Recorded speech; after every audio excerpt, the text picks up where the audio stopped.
Ang pangalawang haligi ng Islam ay tinutukoy natin sa Arabic bilang salah at ito ay ang mga dasal. Mayroong 5 pang-araw-araw na dasal na dapat gawin ng bawat Muslim na lalaki o babae na nasa hustong gulang at ang mga dasal na ito ay isang koneksyon at ugnayan sa pagitan natin at ng Diyos. Kapag naniniwala tayo sa Allah at nais nating mag-commit sa sambahin siya at mamuhay sa paraang kalugod-lugod sa Kanya, kailangan nating itatag ang mga dasal sa ating buhay dahil ito ang pagkakataon natin na manalangin sa Diyos.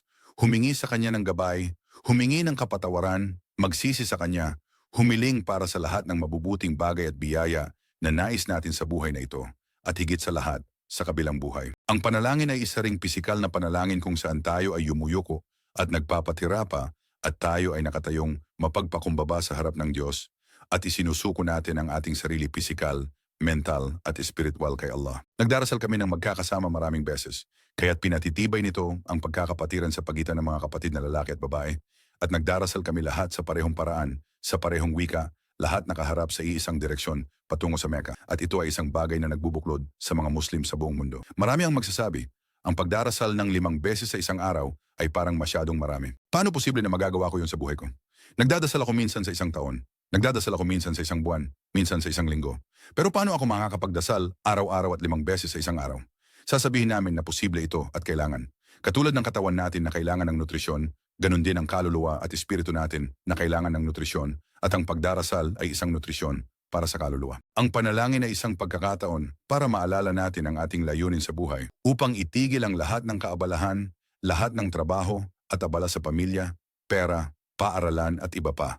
Upang itigil ang lahat ng iyon at magtuon lamang sa Diyos at upang i-renew ang ating pananampalataya at ang ating determinasyon na manatiling tapat sa Diyos. Ang panalangin ay dapat na mayroong ilang mabubuting espiritual at pisikal na epekto sa isang tao. Natutuklasan natin na ang panalangin ay dapat makapagpalapit sa atin sa Diyos at makapagpaalala sa atin kay Allah. Kung naaalala natin si Allah, mas malamang na hindi tayo magkasala. Kung alam nating kaharap lang natin si Diyos isang oras na ang nakalipas sa panalangin at haharapin natin siya muli sa 2 o 3 oras, hindi maaaring ang tunay na mananampalataya ay lalabas at magkakasala. Sinasabi ni Allah sa Quran, "Inna as-salat tanha 'anil fahsya'i wal munkar." Ang panalangin ay pumipigil sa tao mula sa paggawa ng masama at masasamang gawa. Ang isang mananampalataya ay hindi isang tao na humarap sa Diyos nang may kababaang loob at humihingi ng patnubay at pagkatapos ay pumupunta at gumagawa ng krimen. Kaya dapat ang bawat tao ay maging sariling pulis, umiwas sa paggawa ng anumang kasalanan at anumang masama laban sa kapwa at dapat nilang patuloy na pagsikapan ang paggawa ng mabuti at pagtupad sa kanilang mga tungkulin sa Diyos at sa iba. Ang dasal ay isang bagay na napakahalaga at may mga tao na magsasabi na ito'y masyadong nakakapagod sa oras, pero ang totoo ay ang dasal ay tumatagal lamang ng 5 minuto o 10 minuto ng iyong oras at ang 5 araw-araw na dasal ay aabutin ng mas mababa sa 1 oras mula sa 24 na oras. Kaya ito ay isang maliit na sakripisyo at pangako na gawin kapag tinatamasa natin ang mga biyaya ng Diyos, 24 na oras sa isang araw, 7 araw sa isang linggo. Naniniwala kami na ang Allah ay nararapat sa higit pa.